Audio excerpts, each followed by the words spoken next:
एक बार पुनः स्वागत है आपका काशी का कड़वा सच के तीसरे भाग में। तीसरे भाग में हम मणिकर्णिका और ललिता घाट पर पिछले 13 महीनों में हुए बदलावों को देखेंगे और महसूस करेंगे। मैं आपको लिए चलता हूँ मई 2021 के महीने में, जब मैं चौधरी परिवार की लॉकडाउन से बदहाल जीवन पर स्टोरी करने पहुंचा था। मगर ललिता घाट के किनारे जिस तरीके से रेतों को जमा होते देखा, उससे मेरे तो होशो हवास उड़ गए थे।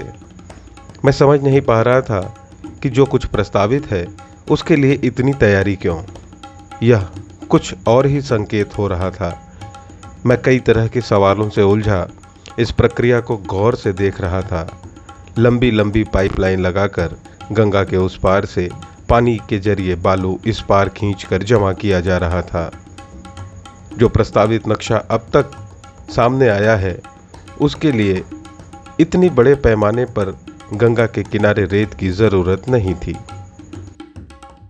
हुआ है जिस पर एक नाव रखी हुई है, वहाँ तक ये बालू बढ़ा कर ले जाया जाएगा, क्योंकि काशी विश्वनाथ कॉरिडोर का जो फ्रंटेज बनना है वो यहीं से बनना है और ये इसी स्थान से पूरा एक प्लेटफॉर्म बनना है जिस पर लंबी जेटी बनेगी और उसके नीचे फिर पानी को वापस लाया जाएगा। जिस वक्त मैं यह वीडियो फुटेज बना रहा था, मेरे जहन में कई तरह के सवाल उमड़ रहे थे। क्या इन धरोहरों को संरक्षित रखते हुए निर्माण कार्य नहीं किया जा सकता? और अगर किया जा सकता है तो क्यों नहीं किया जा रहा? ऐसे ही तमाम सवालों के बीच मैंने एक बार फिर मणिकर्णिका घाट को करीब से निहारने का निर्णय किया। यह वही मणिकर्णिका घाट है जिसे मेरे ही नहीं बल्कि मेरी पिछली 7 पीढ़ियों ने इस रूप में विकसित होते देखा है। मगर आने वाले चंद महीनों में न इस घाट की सीढ़ियां रहेंगी और न वो चेहरा रह जाएगा जो पिछले करीब 250 साल से पूरी दुनिया में बनारस की पहचान बना हुआ है। यह चेहरा बदल जाएगा, यह सोच सोचकर मेरे जहन में अजीब सी स्थिति उत्पन्न हो रही थी। मैं घाट के एक एक ईंट को, एक एक पत्थर को, एक एक सीढ़ी को बहुत गौर से देख लेना चाहता था, अपनी स्मृतियों में बसा लेना चाहता था, क्योंकि ये तो पता ही था कि आने वाले दिनों में इनमें से कुछ भी ऐसा नहीं दिखेगा। सब कुछ नया होगा, बदल जाएगा। ऐसे तमाम सवालों के साथ मैं उस दिन वहाँ से लौट तो आया, मगर हरिश्चंद्र से लेकर राजघाट के बीच होते बदलावों पर मेरी नज़र टिकी रही।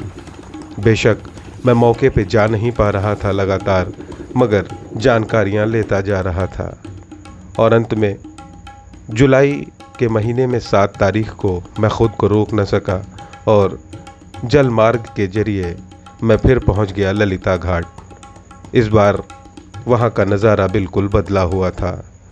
जिन सीढ़ियों को मैंने देखा था वहां एक रास्ता बन चुका था और गंगा की लहरों को स्पर्श करते हुए शेषनाग का मंदिर विलुप्त हो चुका था। यह सब कुछ बदलाव मैं देखकर दंग था। उन दिनों यह एहसास नहीं था कि आने वाले दिनों में यह रास्ता एक इतिहास रचेगा।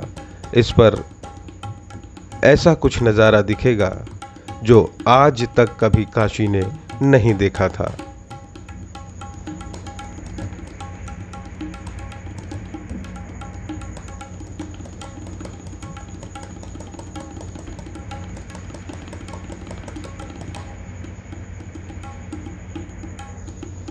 तब यह अंदाज़ा भी नहीं था कि मणिकर्णिका के जिस प्लेटफॉर्म पर चिताएं जल रही हैं वह हिस्सा भी कॉरिडोर में शामिल कर लिया जाएगा।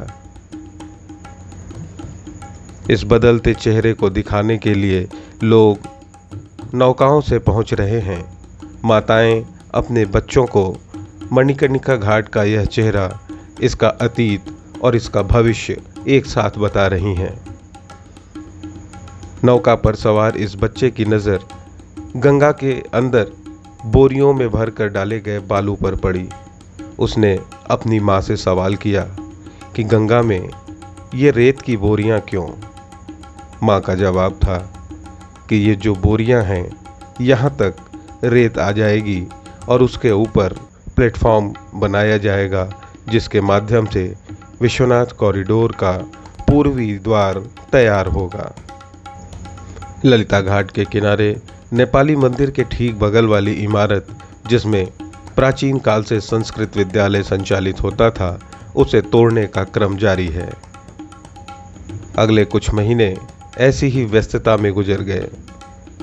लॉकडाउन के बाद अनलॉक की प्रक्रिया शुरू हुई। लोग धीरे धीरे घरों से निकलना शुरू हुए और जिंदगी की गाड़ी सामान्य स्थितियों की ओर बढ़ने लगी।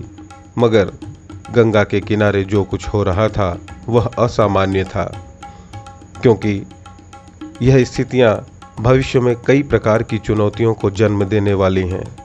इसी तरह कुछ और महीने बीत गए और आ गया नवंबर का वह महीना जब प्रधानमंत्री को देव दीपावली पर काशी आना था। उससे ठीक एक दिन पहले 29 नवंबर को मैं एक बार फिर मणिकर्णिका और ललिता घाट की स्थिति का जायजा लेने जल मार्ग से पहुंचा। काफ़ी बदलाव हो चुका था। पाइप जिनके सहारे बालू खींचे जा रहे थे, उनकी संख्या भी बढ़ा दी गई थी।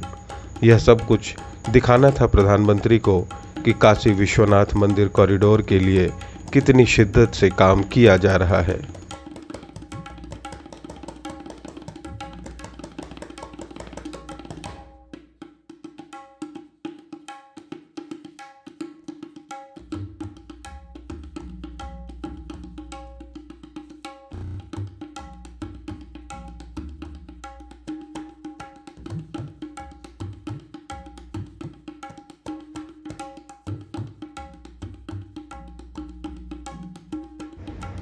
उसके अगले रोज यानी 30 नवंबर सन 2020 को प्रधानमंत्री देव दीपावली की शाम काशी पहुंचे। उनकी अगवानी में रेत पर विशाल आकृतियां सजाई गईं। और ये तीसरा और मुख्य हेलीकॉप्टर जिसमें प्रधानमंत्री सवार है, वो भी पायलट हेलीकॉप्टर के पीछे डोमरी की ओर प्रस्थान कर रहा है।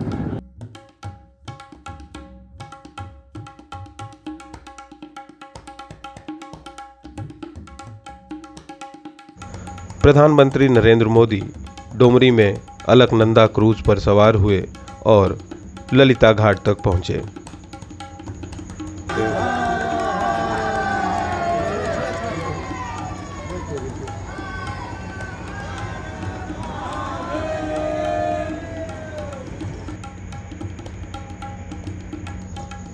क्रूज से उतरने के बाद जेटी से नरेंद्र मोदी घाट तक आए और यह पहला मौका था जब काशी के किसी घाट पर कारों का इतना बड़ा काफिला खड़ा था और कोई अति विशिष्ट व्यक्ति ललिता घाट से काशी विश्वनाथ मंदिर कारों पर सवार होकर जा रहा था। पूरी काशी के लिए यह दुर्लभ दृश्य था।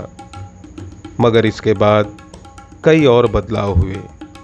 अब जून 2021 में कुछ ऐसा दिखने लगा है ललिता घाट और मणिकर्णिका घाट।